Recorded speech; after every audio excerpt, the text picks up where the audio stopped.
ഓ എത്തിയോ പട രാവിലെ തന്നെ. ജോസ്ബേ ഓ എന്താടോ ഇത്? സ്വപ്പ പഴകഞ്ഞ അതല്ലടോ, പുറത്ത് എന്തോ ആൾക്കാരാന്ന്. ഇവറ്റകളെയൊക്കെ തിരുവനന്തപുരത്തേക്ക് കെട്ടിയെടുത്താൽ മതി എന്ന് പറഞ്ഞോണ്ടോ എനിക്ക്. വീട്ടിലും ഒരു സൗകര്യം തരില്ല എന്ന് വെച്ചാൽ നാശൂലങ്ങള്. എലക്ഷന് മാത്രമേ നമുക്ക് വരെ ആവശ്യമുള്ളൂ എന്ന് ആ പട്ടിണി പാവങ്ങൾക്ക് അറിയില്ലല്ലോ. ഇതിൽ ഭൂരിപക്ഷം പേരും മോനെ കാണാമെന്ന. മോന് നാട്ടിൽ നല്ല ടേസ്റ്റ് അല്ലെ പേരാ.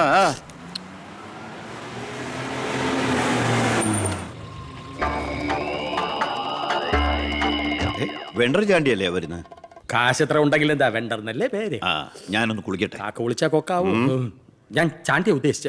അയാളോട് മാത്രം അകത്തേക്ക് വരാൻ പറ. ബാത്റൂമിലോട്ടോ.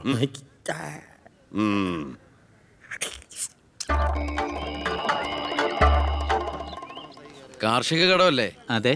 ജപ്തി ചെയ്യില്ല. ഗഡുക്കളായിട്ട് അടയ്ക്കാനുള്ള വഴിയൊക്കെ ഞാൻ ശരിയാക്കി തരാം. അമ്മ പോക്കോളൂ. ആ ഇതാരും ചാണ്ടിച്ചനോ? 5.5 പവന കാറൊക്കെ വാങ്ങിച്ചിട്ടുണ്ടല്ലോ. കർത്താവ് തരുന്നു, ഞാനത് കൈനീട്ടി വാങ്ങിക്കുന്നു. ദുബായിക്കാരൻ ചെക്കനെ മരുമോനായിട്ട് കിട്ടിയതോടെ ചാണ്ടിയുടെ ശുക്രദശ തെളിഞ്ഞു. NRI മണിയല്ലേ ഒഴുകുന്നത്. കർത്താവ് അകത്തേക്ക് എല്ലാം പറഞ്ഞു. ഞാൻ പുറത്തുനിന്ന് വന്നോണ്ട് കാശുള്ളവനെ രാജാവിനെ മുഖം കാണിക്കാൻ പറ്റൂ.